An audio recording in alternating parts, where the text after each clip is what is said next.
Hello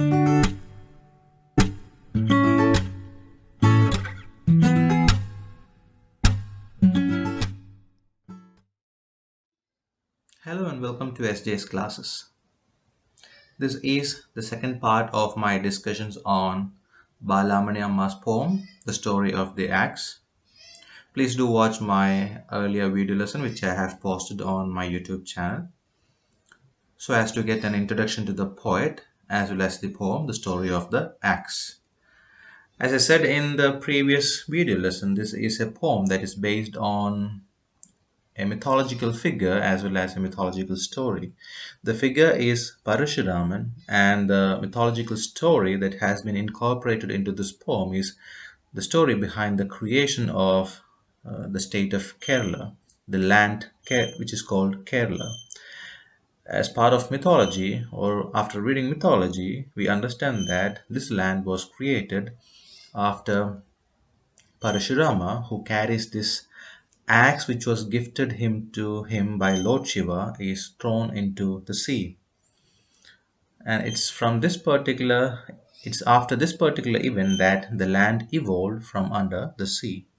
So you have a mythological character as well as a mythological story to understand, and these aspects work as the background of this poem. I also discussed the first three stanzas of the poem, and from reading these stanzas, we understand that Parashurama is at the top of Mount Mahendra, and that is the place where he did his penance or tabas. And from there, he looks at the land that he created, and he has this complaint that he has this grievance that the land is in a festive mood. The air is redolent of flowers and fresh paddy, and there is music and celebrations all around. But people do not remember me. People do not remember either me or the axe that caused the origin of the land. And he then goes on to discuss past, his past life, his childhood.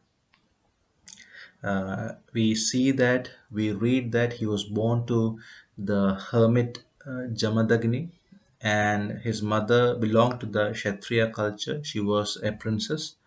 Her name is Princess Renuga, and she was born into this mixed culture, the austere hermit culture of Jamadagni and the Kshatriya culture of his mother, Princess Renuka. And that is all that we gathered from the first three stanzas. Let's read the remaining few stanzas in this video lesson. Once in the month of Madhu, as forest cuckoos sang, mother watched with a sigh Gandharvas make merry in the river and frolic around in love. So he collects these past events from his life. He says once in the month of Madhu, once during the beginning of spring. Now this Madhu Masam or the month of Madhu is also known as Chaitra month, Chaitra Masam in Malayalam. It normally occurs in March and April. So during that particular time period of the year, when the forest cuckoos sang, mother watched with a sigh Gandharvas make merry in the river. Gandharvas are heavenly beings. Now, what his mother watched was them enjoying themselves. She saw the sight of the Gandharvas enjoying themselves, making merry, and she watched this with a sigh. And then later she comes back to the ashram and she returns with a broken heart. Now she belonged to a palace. She was given in marriage to Jamadagni by her father. She was given as a offering for conducting this yaga at the palace. So she might be missing her palace life, the grand, luxurious life that she used to have when she was at the palace. So that is why she is watching all these sights with a sigh and It is the reason why she returns to the ashram with a broken heart.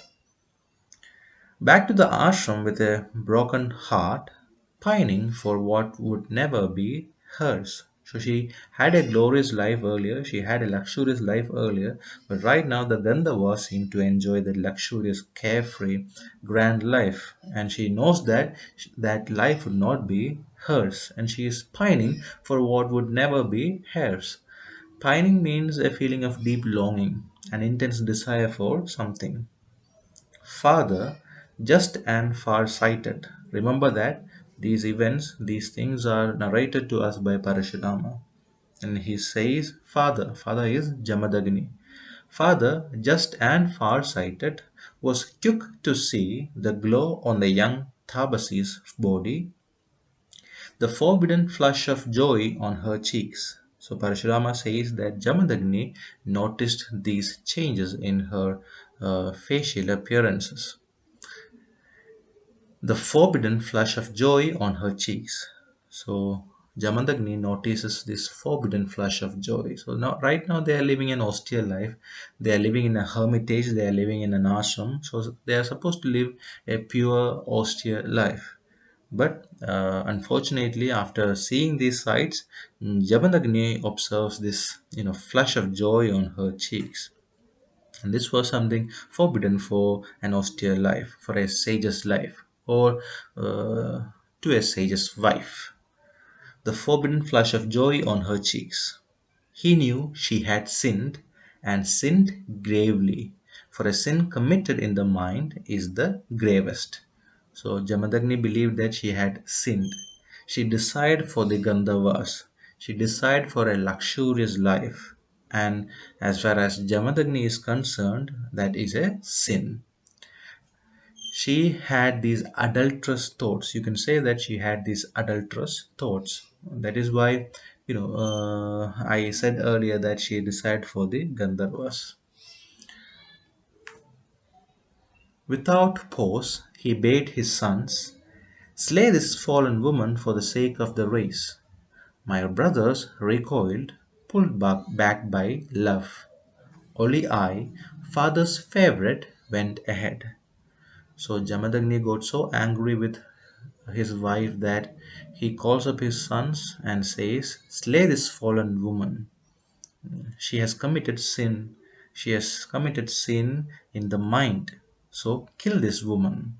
And we must do it for the sake of our community, for the sake of our race, our group.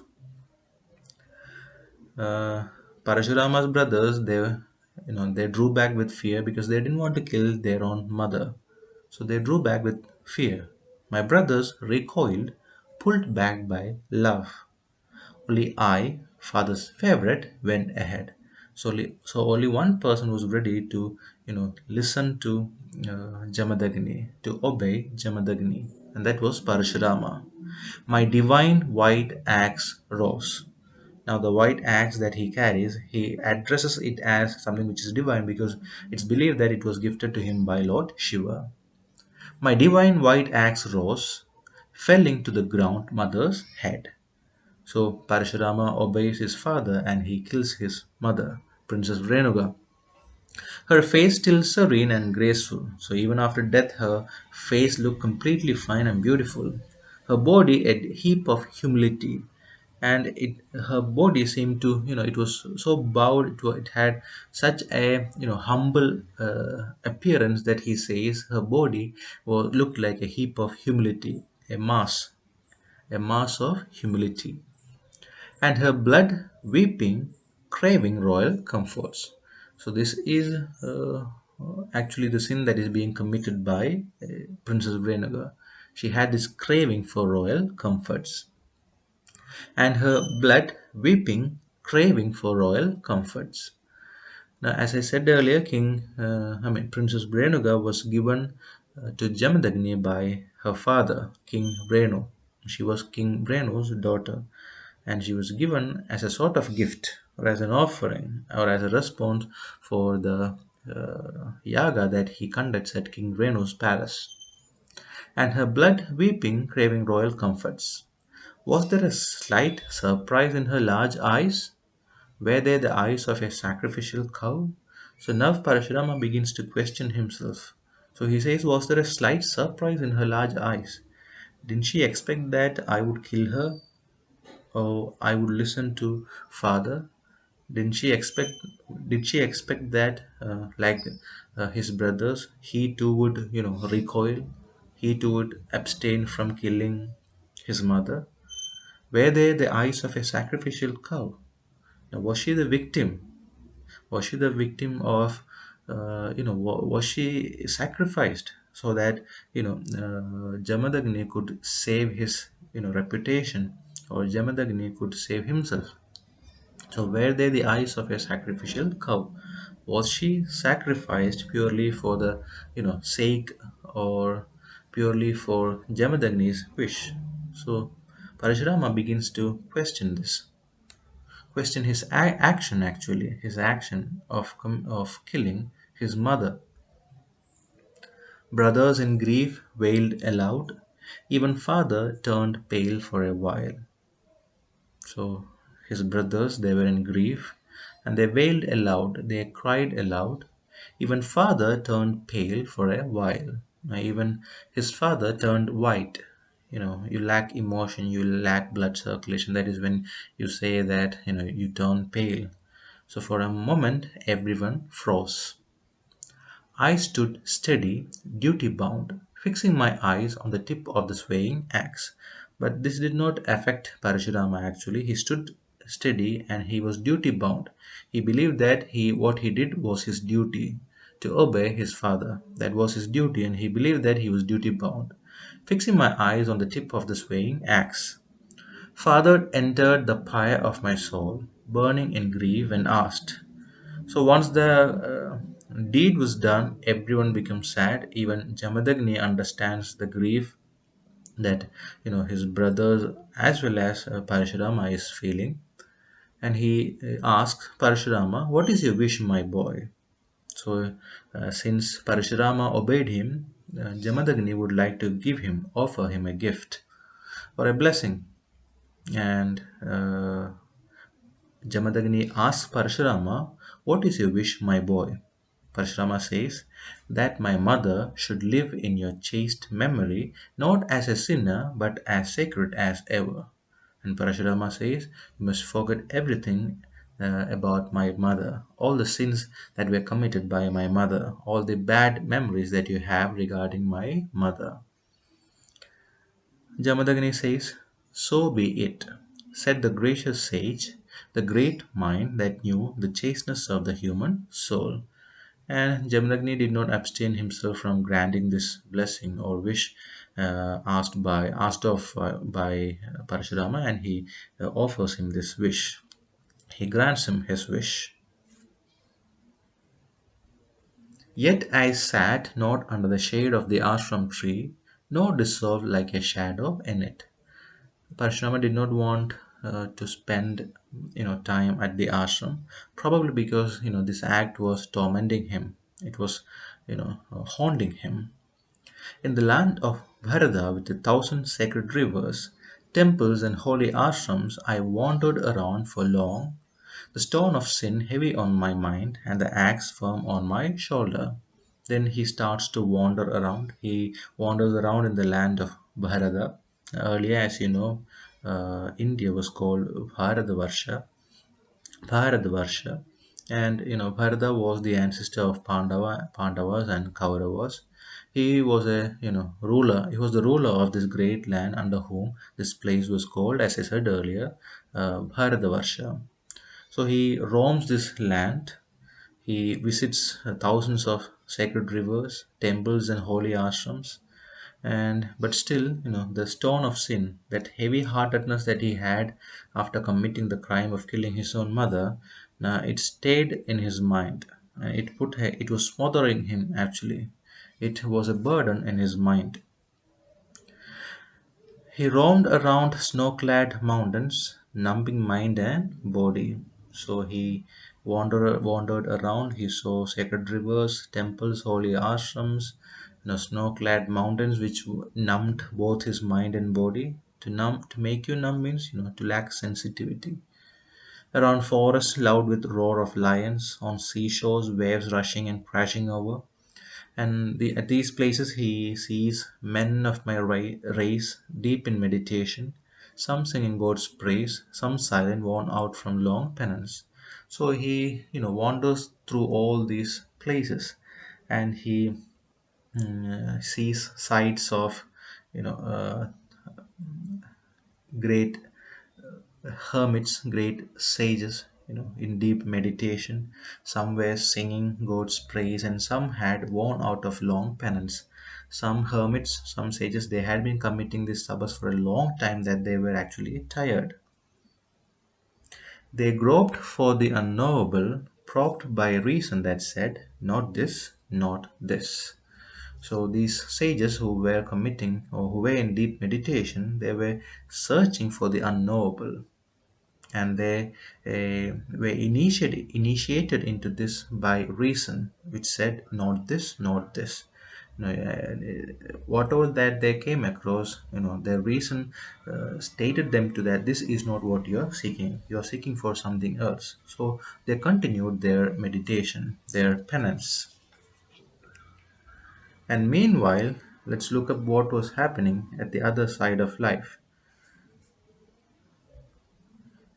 The Kshatriya races moved from place to place in clanging armor, glittering robes, destroying all that blocked their path, plundering all that caught their fancy. So this was happening at the other side. Yeah, you were listening to the events that were happening with Parashurama. Now you are happening to what the Kshatriya race was doing.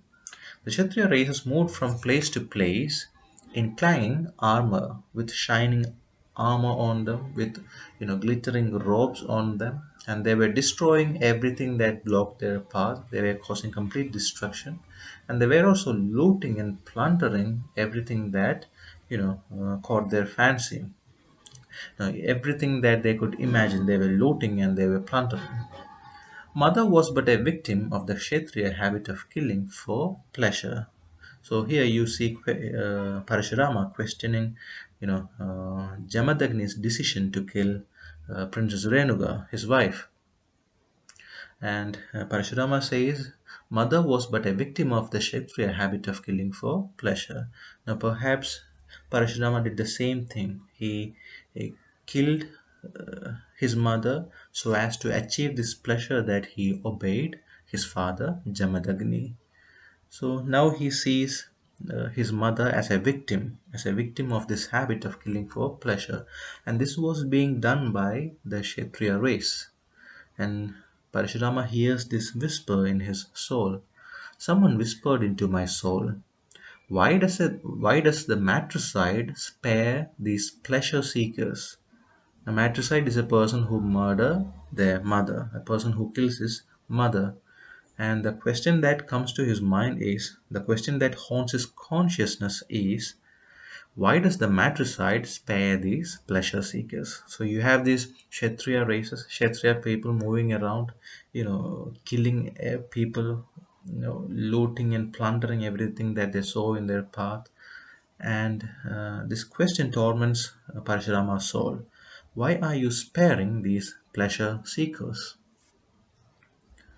The flame of fury flared up a while, and when this question torments him, he is angry, but that anger lasts only for a while and it subsides. The flame of fury flared up for a while, it got ignited. Flared up means it got ignited.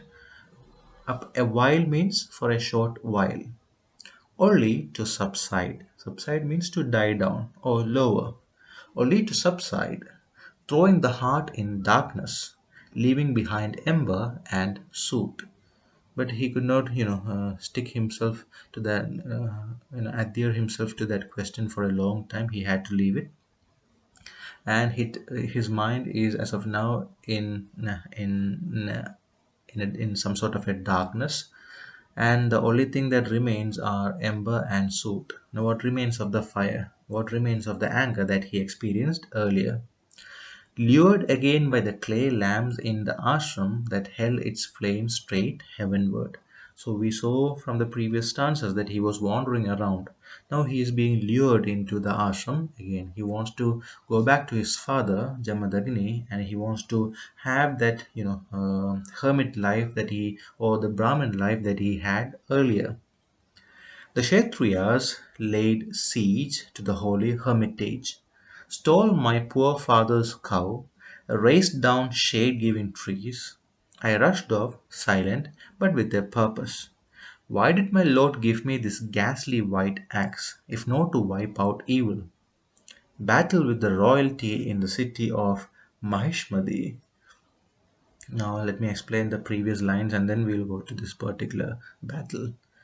The Kshatriyas laid siege to the holy hermitage. Now we understand that the Kshatriyas also attack the hermitage, the ashram where Parashurama and his family lived, and they steal his poor father's cows, which are gifted to him by King Renu, and raised down shade-given trees. They cut down all the trees that were there in the ashram.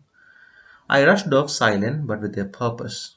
Why did my lord give me this ghastly white axe, if not to wipe out evil? So when this was happening, he did not attack all on a sudden. He remained silent, and this silence was, kept with a purpose. Now he was asking this question to himself: why did Lord Shiva gift him this white axe, if it is not used to wipe out evil from earth? Battle with the royalty in the city of Mahishmati. Mahishmati is an ancient city located in central India, and what we see is a fierce battle fought between Parashurama and the Kshatriya race, fought in fierce fury all alone. The invincible power of penance, the wealth I had gained through generations, coming to my aid in dire need. So what we see is a great battle between Parashurama and Kshatriya, and he says that he fought this battle alone, and he had this invincible power of penance. The power which was incapable of being subdued, or he could not be defeated. To say in simple terms, he could not be defeated, and he achieved this through his penance. The wealth I had gained through generations coming to my aid in dire need. So in this fierce battle, he was in need of extreme power, and he got that power through the armor, the weapon that was gifted to him by Lord Shiva, and also through the penance, the penance that he had committed for ages. Like a torch of fire in a child's hands, it burned their army to ashes. He talks about the axe. He says, like a torch of fire. The axe was like a torch of fire in a child's hands. It burned their army to ashes. Now, it was like, the torch of fire which was in the hand of a child. He did not have to, do much. Everything was done by the axe. That is how powerful the axe is. And in a trice, trice means a very short time, and in a trice, King Kartavirya fell along with his retinue. So it was King Kartavirya who led the attack against the hermitage, against the ashram, against Jamadagni. And when Parashurama hurled his axe against them, they could not stand it. They fell. They got defeated. King Kartavirya fell along with his retinue. Now, if you are familiar with the mythology, you will understand that you might have come across the fact that he is referred to as the one with 1,000 hands.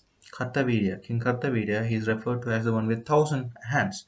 Even he could not, sustain himself or save himself from the fury of Parashurama. King Kartavirya fell along with his retinue, the final rout of a great kingdom, and that marked the final rout or defeat of a great kingdom. And after this, he gets back to his ashram. Then back to the ashram and its tulsi lined front yard, the blood smeared sword in hand. So, this is how he returns back to the ashram. I took in the wisdom of eternal Brahman that spoke through Father. You have courted great sin, poor boy, frittering away on a silly revenge the mental power garnered with great effort by yogis. So he did not receive the response that he expected he would receive. His father says, "You have committed great sin." He says, "You have committed great sin, poor boy, frittering away on a silly revenge." Frittering means to spend your power. So what Jamadagni believes is that he spent his power on a silly revenge. He shouldn't have actually committed the sin. And this was actually garnered with great effort by yogis. Such power, it's garnered by great effort by yogis. Yogis, I'm sure you know who yogis are, people with high level of spiritual insight. The spiritual wealth of saintly forefathers is well spent on the good of the world, not in pursuits of vanity. So, Jamadagni advises his son and says that the spiritual wealth of saintly forefathers is well spent on the good of the world, not in pursuits of vanity. So, you must not use your power for false pride, to attain false pride. It must be used for the good of this world. Being warlike might be a weakness for the royalty. For others, it's the end of the three worlds. And he also warns him, Jamadagni also warns him, for the royalty, it might be a weakness to take revenge, to avenge for some sin that was committed against them. But for others, it is the end of three worlds. For people like us, it's the end of three worlds. Three worlds refer to earth, sky, and heaven, and spells doom for the soulless. Go and wash the stain of blood in holy streams where one pays for one's pleasures. So Jamadagni says that what you committed was a grievous sin. You shouldn't have wasted your power on a silly revenge. You must have used that power for the good of this world. And also finally counsels him, and he says, Jamadagni says, go and wash the stain of the blood in holy streams where one pays for one pleasure. He also gives him a solution for the grievous crime that he committed. I travel across lands that resonate with the praise of King Kartavirya. So he had defeated King Kartavirya and his army, and the journey that he makes now, so as to purify himself of all the sins that he had committed. He listens to the praise of King Kartavirya from people and from all the lands that he sojourns. Haughty and hot-headed, yet humane. So these are the adjectives that people use to describe King Kartavirya. Haughty means showing arrogant superiority, and also hot-headed, a person who is easily angered, who becomes angry too soon. Haughty and hot-headed. So King Kartavirya might be all these, but he is humane, yet humane. He has this humane character. Impetuous, yet with a fine sense of duty. Impetuous means you do it without a second thought. You do it without, with a undue haste. You do it readily without a second thought, or you do it with a lack of thought. Impetuous, yet with a fine sense of duty. Bold in adversity, yet agreeable. In the same breath, they declare. So, this is what he hears about King Kartavirya. He is haughty and hot headed, but he is humane. He is impetuous, but he is bound by his duty. He is bold in adversity, and that is very much agreeable. Bhrigunama is the destroyer of the world, a canker in the Rishi clan that ruins things with the power of his soul. Probably the reference is to Maharishi Bhrigu, who is actually described as a bad influence. And Bhrigrama or Bhrigu is one of the Saptarishis created by Brahma. It could also mean that it could also mean Parashurama is equating himself with Bhrigrama. Parashurama actually means son of Rama, and perhaps he is equating himself to Bhrigrama, who has now become a canker in the Rishi clan. Canker means a bad influence. The pride of success drops slowly away, revealing God's glory in the dead enemy. So he started losing his pride, the pride that he had attained by, defeating King Kartavirya and his army. And he sees God's glory in the dead enemy. Now he sees that his enemies were correct, his enemies who had actually done the right thing. The Lord gave me this axe to fight evil. Who in the end can tell good from evil? So, we saw that earlier he were being tormented by certain questions. Even here, he is being haunted by certain questions. He says, the Lord gave me this axe to fight evil, but who can differentiate between good and evil? And finally, he returns home. I returned home after a long absence. So he had taken this advice given by Jamadagni, and he had, gone to, wash off the blood stains, the sins that he had committed earlier. And when he returns this, he listens to this news. I returned home after a long absence, unmindful of the axe scar on my shoulder, to hear the words of my brothers in tears. So something bad has happened, and he sees that his brothers are in tears, and they say, Father is no more. Kartavirya's sons killed him in revenge. So this is what happened in the ashram while he was away. Kartavirya's sons, they killed Jamadagni to take revenge. The ayah that had died down wakes up again. So he had casted off all his sins. He had forgotten his anger. But when he hears this, the ayah that had died down wakes up again. Ayah means anger. The anger that had died down, it wakes up again. Flares anew like pralayagni, all-consuming fire. I tear round the world, mad as a whirlwind, killing on my way all men of royal race. So Parashirama couldn't hold back himself, and what he does is, he goes around killing all the men belonging to the royal race, belonging to the Kshatriya clan. A phantom lolling its bloodied tongue with the axe held aloft. So Parashurama looked like a phantom figure, a ghostly figure, lolling its bloody tongue. Lolling means a tongue that hangs loosely, and this tongue was covered, and his tongue was covered with blood. With the axe held aloft. Aloft means upward. He held his axe upward to indicate that he is coming to attack. He is coming for the kill. I offer Darpana on the river bank. Now, Darpana is an offering made to divine entities. So he makes this Darpana on the river bank, stained with the blood of the royal race. Now, he makes this Darpana with this axe, which is covered or stained with the blood of the royal race. The mind recalling sadly, so late, Father's advice, made in eternal wisdom. The spiritual wealth of saintly forefathers is well spent on the good of the world, not in pursuits of vanity. If alive, would Father, nourished on the hoary culture of rishis, be pleased with the curse of a deadly stab? And while doing this tarpana, while offering this tarpana, he recalls the advice that was given by his father, Jamadagni. The advice that was given was, the spiritual wealth of saintly forefathers is well spent on the good of the world.